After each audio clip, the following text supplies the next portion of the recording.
কোনো কারণে যদি জুলাই হেরে যায়, বাংলাদেশ যদি আবার দিল্লির ষড়যন্ত্রে পা দিয়ে তার স্বাধীনতা সার্বভৌমত্ব ব্যাহত হয়, এর প্রধান দায় বাংলাদেশের দুটো। প্রথমত বাংলাদেশের রাজনৈতিক দলগুলোর, অবশ্যই রাজনৈতিক দলগুলোর সেই দায় নিতে হবে।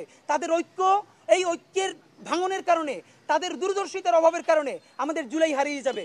দ্বিতীয়ত বাংলাদেশের সামরিক বাহিনী, স্পেশালি সেনাবাহিনী। এবং আপনারা ১-১১ করে বাংলাদেশের যেই ক্ষতি করেছেন, আপনারা যদি আর একটা ১-১১-র দিকে যান, তাহলে এর দায় কিন্তু চিরদিন আপনাদেরকে বয়ে বেড়াতে হবে। আমরা বলে দিলাম, আপনাদেরকে বলে দেয়, আজকে রাজনৈতিক দল হিসেবে বিএনপির কথা আমরা সবচেয়ে বেশি বলবো। বিএনপির এত কিসের দায়? বিএনপির দায় কয়েক কারণে। নাম্বার 1, ফ্যাসিবাদ বিরোধী আন্দোলনের সর্ববৃহৎ রাজনৈতিক দল বিএনপি। এই বিএনপির প্রতিষ্ঠাতা জিয়াউর রহমান দিল্লির বিরুদ্ধে যাবার কারণেই তাকে শহীদ হতে হয়েছে। এই বিএনপির প্রাণভ্রমরা বেগম খালেদা জিয়া মনমোহন সিং এর সাথে বিএনপির ডাকা হরতালের মধ্যে মনমোহন সিংকে যখন ঢাকা এসেছিল নেগোশিয়েট করার জন্য, বেগম জিয়াকে বললো আপনি সোনারগাঁয়ে আসেন। তিনি বলেছেন আমি হরতাল ডেকেছি, হরতালের মধ্যে আমি গাড়ি বের করতে পারবো না।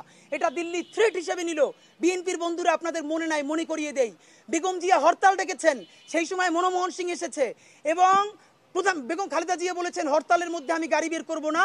এবং না করার কারণে এই যে তাদের ক্ষোভ, তার চূড়ান্ত ক্ষোভ হিসেবে বেগম জিয়াকে শুধু জেল খাটতে হয় নাই, তার হাতটা পর্যন্ত বাঁকা হয়ে গেছে।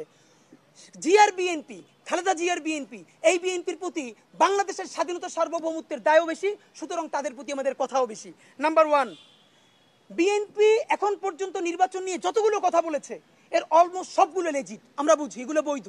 কিন্তু তার সমস্যা হলো সে আর্টিকুলেট করতে পারে না যে সেনাবাহিনীর একটা অংশ যে কোনোভাবে ক্ষমতায় যেতে চায় বা ক্ষমতা গ্রহণ করতে চায় বা জরুরি অবস্থা জারি করতে চায়, সুতরাং দ্রুত নির্বাচন না হলে জাতি ক্রাইসিসে পড়বে। এই কথা সে বললে সেনাবাহিনী তার সাথে থাকবে না, এই জন্য সে এটা বলতে পারে না। নাম্বার 2, উপদেষ্টাদের মধ্যে কেউ কেউ ক্ষমতা প্রলম্বিত করতে চায়, এটাও যদি সে বলে ফেলে মাঝে মধ্যে চাপে পড়ে, এটাও সে বলতে পারে না, এই জন্য সে শুধুই নির্বাচন করে। তো নির্বাচন করাটা তো সমস্যা না। বিএনপির প্রতি আমাদের প্রথম আক্ষেপ হলো আপনারা কেন জুলাইয়ের রাজনীতিটা করলেন না বলেন? আপনাদেরই তো উচিত ছিল জুলাইয়ের রাজনীতি করা। এনসিপিকে আমরা পরে ধরবো। আপনারা যতবার নির্বাচনের কথা বলেছেন আমরা প্রত্যাশা করেছি আপনারা প্রতিবার আগে বলবেন বিচার করতে হবে, সংস্কার করতে হবে, নির্বাচন দিতে হবে। দেখেন আজকে আমরা যারা বিএনপি করি না কিন্তু শহীদ জিয়াকে ভালোবাসি, তারাও তো বিএনপির পক্ষে দাঁড়াতে পারছি নাকি? তারা সংস্কার এবং বিচারের কথা না বলে শুধুই নির্বাচনের কথা বলছে, আমরা তার পক্ষে কিভাবে দাঁড়াবো? সুতরাং বিএনপির উচিত ছিল এই জুলাইয়ের সমস্ত আন্দোলনের স্টেক নেওয়া। তার কথা বলা উচিত ছিল যে অতি দ্রুত জুলাই ঘোষণাপত্র দিতে হবে। এই যে বিএনপি যমুনার সামনে অবরোধ করলো, শাহবাগ অবরোধ করলো, এই অবরোধে আমরা অংশ নিতে পারতাম। আজকে বিএনপি বলুক জুলাই ঘোষণাপত্রের জন্য ঢাকাকে অচল করে দেওয়া হবে, দেখেন আমরা লাখ লাখ মানুষ অংশগ্রহণ করব। বিএনপি জুলাই ঘোষণাপত্র নিয়ে অবরোধ করছে না, বিএনপি সংস্কার নিয়ে অবরোধ করছে না, বিএনপি বিচার নিয়ে অবরোধ করছে না। যখন সে শুধুই নির্বাচন নিয়ে কথা বলবে তখন তো আমরা এটাকে ফিল করি দিল্লির ছকে সে পা দিয়েছে এবং তাকে দিতে হয়েছে। প্রশ্ন হলো বিএনপি এটা বোঝা সত্ত্বেও সে কেন এটা বলে? কারণ দুইটা, তার দুটো দগদগে স্মৃতি আছে। বিএনপির প্রথম দগদগে স্মৃতি তার ১-১১-র স্মৃতি। সে ২০০৬-এর পর সেনাবাহিনীর কথা মতো চলে নাই, সেনাবাহিনীর বিরুদ্ধে কথা বলেছে এবং সেই সেনাবাহিনী 1-11 করে বিএনপিকে মাইনাস করে আওয়ামী লীগকে শুধু ক্ষমতায় আনে নাই, বাংলাদেশকে ধ্বংস করে ফেলেছে।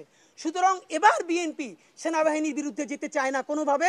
সব জানে সেনাবাহিনী কি করবে, কিন্তু সে যেতে চায় না কারণ তার দগদগে স্মৃতি আছে ১-১১। নাম্বার 2, আজকে যদি বিএনপি বলে যে না আমরা জনগণের পক্ষে থাকবো, সেনাবাহিনীর পক্ষে যাব না, তাহলে এনসিপি যদি কালকে গিয়ে সেনাবাহিনীর ফাঁদে পা দেয়, যদি পরশু জামাতে ইসলামী গিয়ে পা দেয়, তো কেউ না কেউ সেনাবাহিনীর সুবিধাটা তো নিবে। তাহলে বিএনপি কেন এই চান্স মিস করবে, সেই ঝুঁকিটা নিবে। এইটা বিএনপির পক্ষে আমরা বলছি।